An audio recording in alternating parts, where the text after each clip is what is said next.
জি আমি 2টা খতম দিছি তার জন্য, হ্যাঁ খতম দেশে ঘরে সারা বছর কোরআন শরীফ খতম দিছি। তার সপরিবারের জন্য।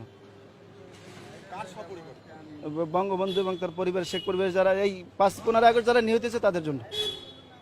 আপনারা এগুলো সরাবেন নাকি আপনারাও তাকে পাগল হয়েছে?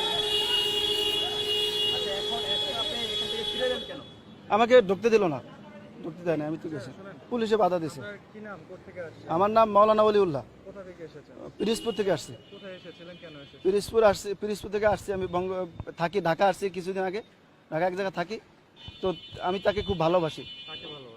বঙ্গবন্ধুকে খুব ভালোবাসি। আমার তো নাইমে যেতে ইচ্ছে করতেছে, আপনি নাকি গাড়ি নেবেন নাকি নাইমে যেতে? আসছি এখানে তার বাড়িটা জিয়ারত করার জন্য আসছি। এটারও মাথায় সমস্যা, এটারও যদি মাথায় সমস্যা না থাকে তাহলে আমাদের তো সমস্যা, সাথে আসছি জিয়ারত করার জন্য আসছি এবং তার জন্য খতম করে দোয়া, এখানে দোয়া করার জন্য আপনাদেরও তো আসছি। সমস্যা, আমি তো দেখছি আপনাদেরও সমস্যা, আপনাদের সমস্যা না তো তার সাথে এরকম কোন করেন?